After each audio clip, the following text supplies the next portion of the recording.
Ini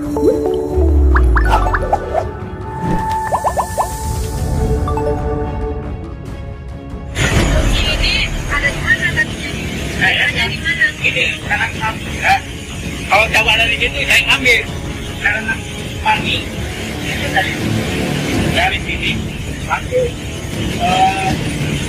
lapor.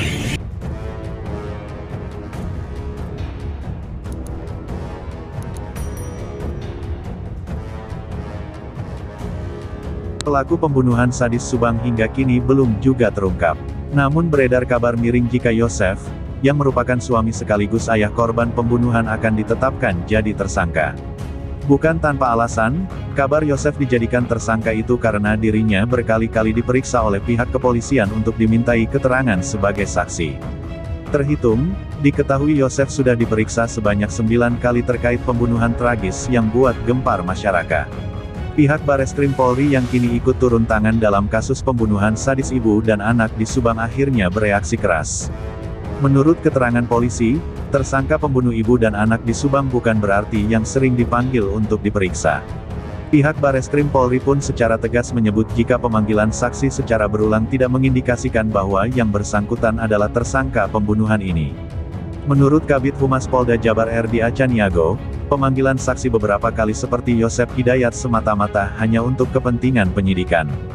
Beberapa saksi yang sudah dipanggil juga, tak menutup kemungkinan bakal dipanggil lagi di kemudian hari untuk melengkapi informasi. Sementara masih dikembangkan, dipelajari bukti-bukti yang sudah didapat selama ini kemudian mereka evaluasi dan terus penyelidikan, ujar RDA, Rabu, tanggal 15 September tahun 2021. RDA Acaniago juga menyebut pemeriksaan sejumlah saksi saat ini sudah mulai mengerucut dan menemukan titik terang untuk temukan tersangka. Mengerucut saksi-saksi yang kiranya akan mengarah kepada ditemukannya tersangka ini sedang didalami. Oleh karena itu sekarang masih dalam konteks penyelidikan, tambahnya. Bareskrim Polri kini akan membantu proses penyelidikan, baik secara konvensional, manual maupun digital. Dalam pemeriksaan terakhir, Yosef yakni suami korban Tuti dan ayah Amalia, diketahui diperiksa langsung oleh Bareskrim Polri. Pemeriksaan dilakukan pada Senin, tanggal 13 September tahun 2021, selama 8 jam lamanya. Menurut Rohman Hidayat selaku kuasa hukum Yosef, kliennya tersebut pada pemeriksaan tambahan dicecar 16 pertanyaan oleh pihak penyidik. Ia juga beberkan terkait pemeriksaan tersebut, salah satunya soal aktivitas Yosef ketika malam kejadian pembunuhan, soal kepemilikan rumah hingga yayasan. Soal kepemilikan rumah ini tentunya menjadi tanda baru atas dugaan polisi tentang orang dekat. Karena polisi bisa saja menduga kasus pembunuh ibu dan anak di Subang ini awalnya karena harta gono gini. Dugaan tersebut juga bisa menjadi salah satu petunjuk baru bagi penyidik polisi. Begitu juga aktivitas Yosef saat malam kejadian sebenarnya dipertanyakan oleh penyidik polisi, namun Rohman Hidayat sebelumnya juga telah menjelaskan bahwa pada saat malam kejadian Yosef sedang berada di rumah istri mudanya inisial M.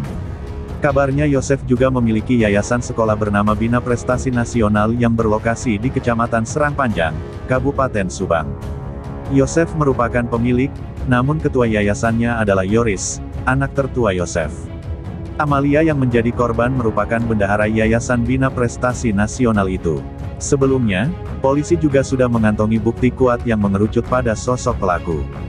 Dua bukti kuat itu merupakan hasil pemeriksaan di Laboratorium Forensik Polri, yang mengarah pada pelaku pembunuh di Subang, yang hingga kini belum terungkap siapa pelakunya. Sejumlah bukti itu mengarah pada sidik jari dan tes DNA dan juga analisa digital salah satunya pada HP milik Amelia Mustika Ratu yang hilang di TKP.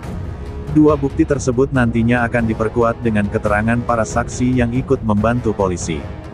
Berdasarkan dugaan awal, korban diduga dibunuh oleh orang terdekatnya, karena tidak adanya kerusakan pada pintu rumah.